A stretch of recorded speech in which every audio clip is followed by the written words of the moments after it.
All right. Hope y'all are doing good today. Today we're going to be looking at a code snippet and making a memory diagram for an example of using the node class.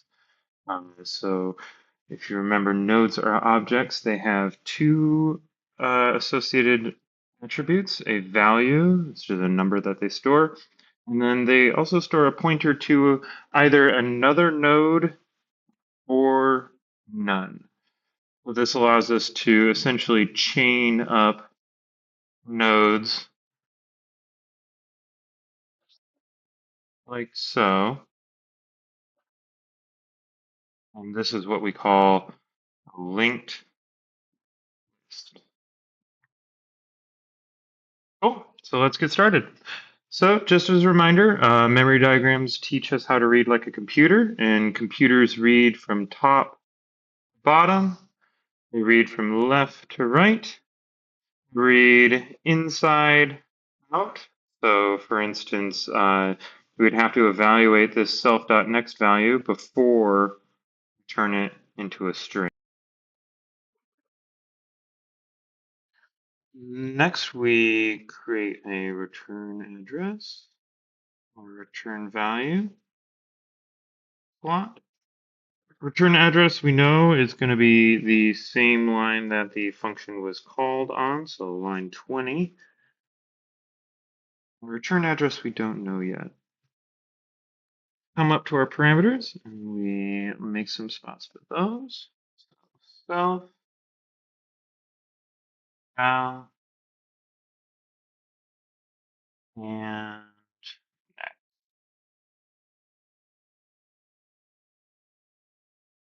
Well, val and next are pretty easy, right? We have for none things up here. See, we got for as an int, so that's going to be associated with val, and then none is one of the two types we are allowing for the next parameter. So we can put those in. Now, self is a little trickier. So, self is actually what we go ahead and create right before we actually step into this. So, we use these attributes right here to help define self, but self is going to be given an ID. It is a node.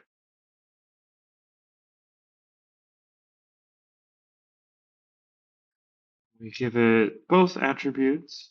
First attribute is a called value, and the next attribute is called next.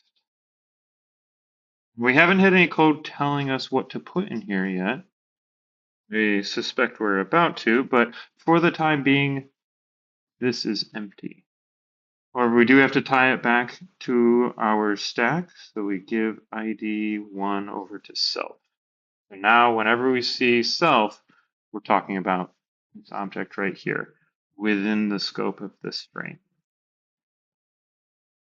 Cool. We got our parameters built out. Now we're ready to step in. First thing we're asked to do is set val to be value stored in self.value. It was a little weird. Names are important. We've named the parameter for the value stored, the value for passed in is passed in as the name val. So the name of our parameter is val, and we're setting it to the attribute name val in self. A little weird, but bear with me. So self points to this object right here, and saying dot value sends us to the attribute value. So we're saying, hey, go to self, then go to the value attribute and do something with it. Well, what are we doing? We're setting the value stored in self.value to be value stored in val. So we assign 4. And then we do the exact same thing for self.next. So self.next, currently empty. We're setting its value to be whatever stored in next, which is none. Come over here and we just write none.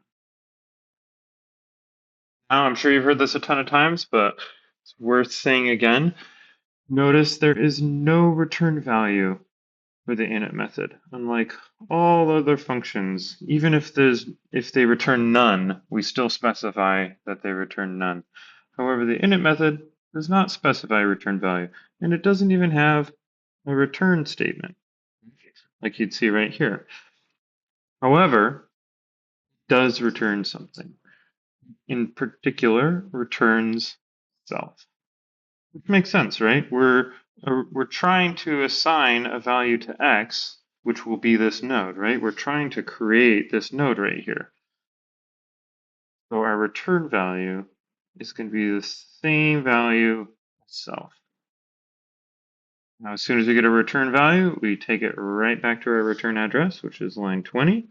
We were creating a value to store in x. The value stored in x is ID 1. Great.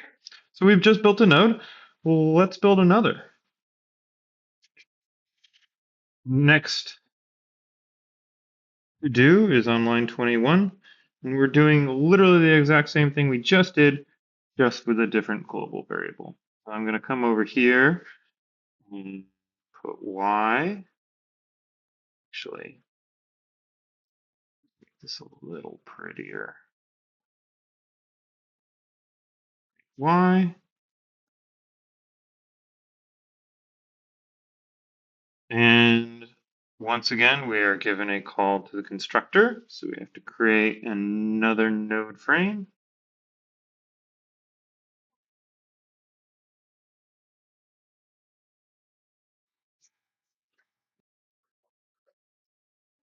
Learn we create a return address slot, return value slot. Return address we know is line 21. And we build out parameters. Let's do it in the right order this time. So first one is self. Next. Self we know creates the object that we need to build. So come over and we create another node object.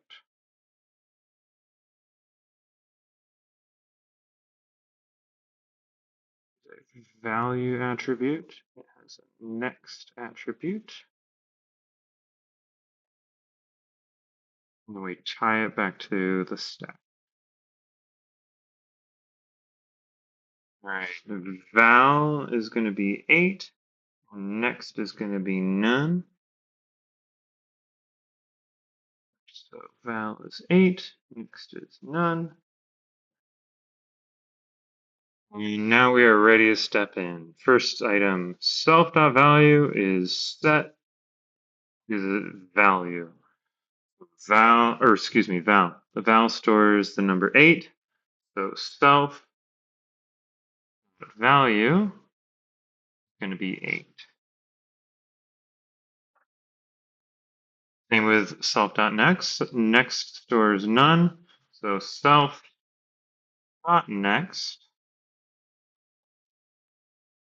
is going to be assigned. Oh, at the end, but we still got to return something because it's the init method. ID1 is, or excuse me, ID2 is our return value here. We take it back to line 21 where we assign it in the Y slot. ID2 refers to the node in the heap. We refer to it as Y permanently. Great. All right. Well, let's move on. Line 22 is empty. Line 23 says, hey, X, not next, is set to the value y? Well, we're currently working out of globals here, so x refers to this node right here. Well, if we're going to use this attribute directions or subscription, we say dot next refers to this attribute, the next node. And what are we doing? We're assigning a value to it. So it's currently none.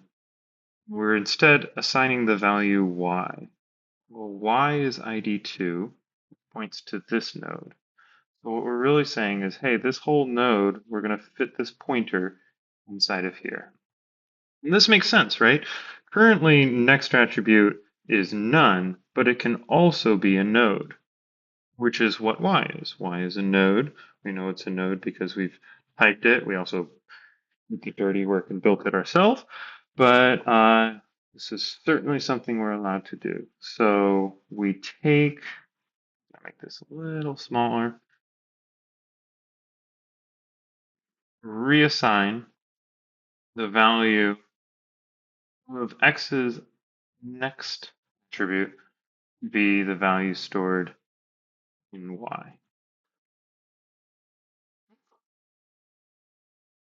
What's next? Well, line 25. Line 25 does just about the exact same thing that line 20 and 21 did. Creates a new Z node. So we're still in globals, right? We're still indented close, furthest to the left. And we are calling the constructor. So we gotta build another init method frame. Node, init, give it a return address and return value. Return address is line 25. Have a return value slot yet, but we are ready to build out our parameters. Self val next.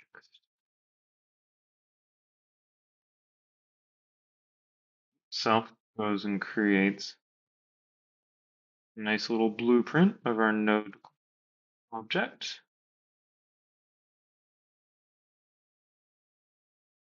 It's two attributes. Value next.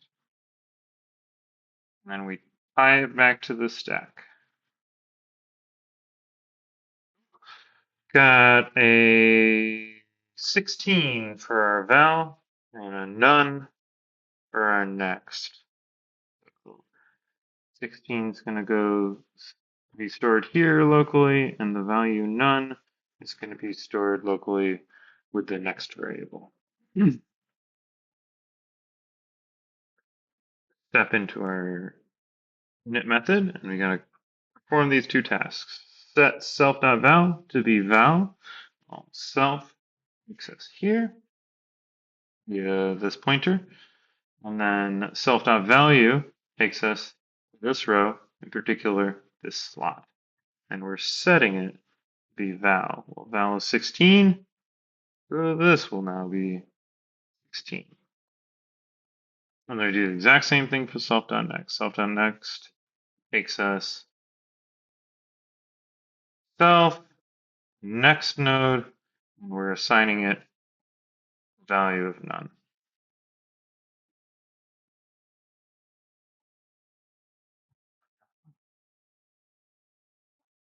Great. All right. What's next? We are not done with our init method. We have to return something. We return self. Our return value is ID 3. That gets taken back to line 25, where we store it in our Z variable.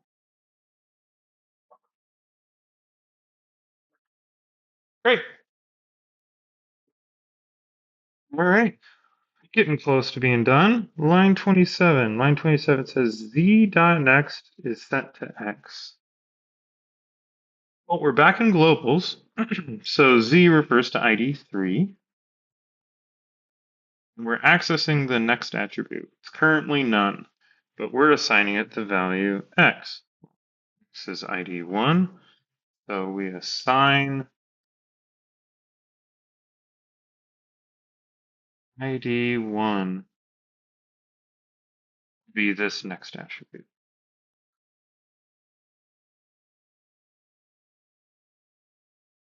Great. Just to help you visualize, currently we have z, which is a node storing the value 16. It's pointing to the node x, storing the value 4, which is pointing to node y, currently storing the value 8,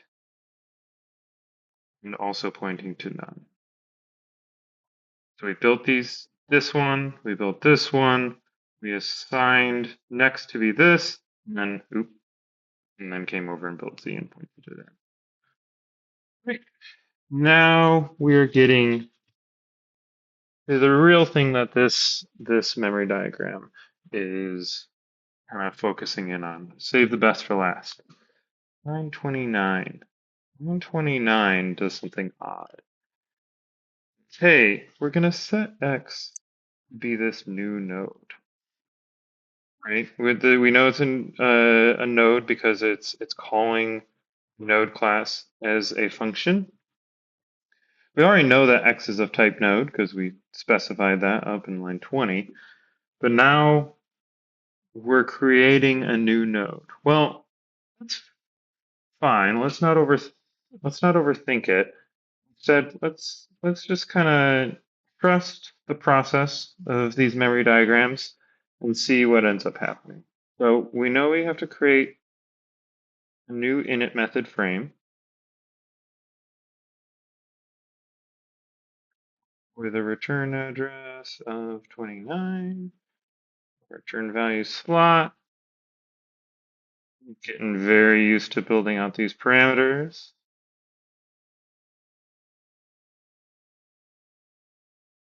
Self is going to be this new node object.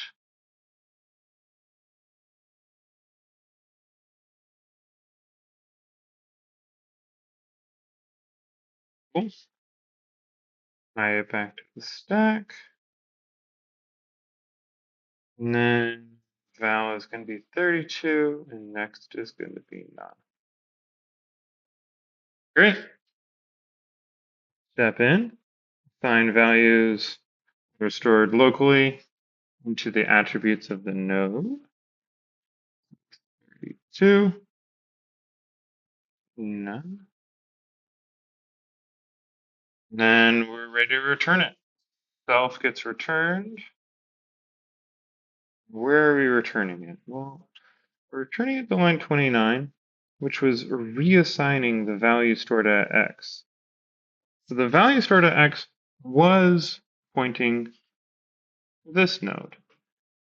However, now we're saying, I don't want you to do that anymore. I want you instead store at x pointer this node. Cool. So let's now visualize what this looks like now.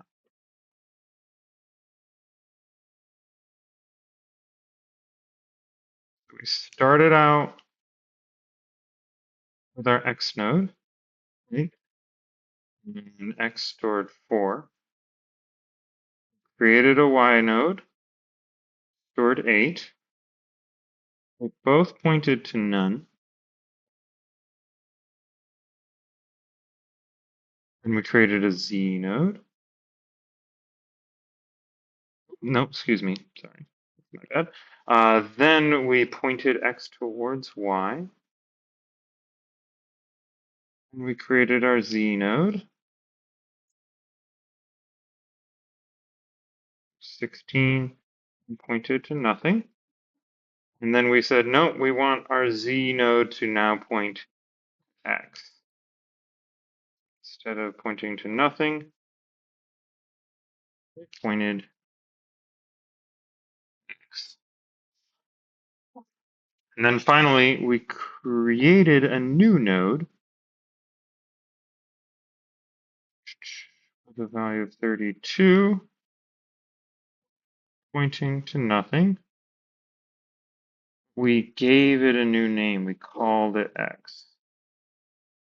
Notice nothing ever changed about this node, right? This node still exists, right?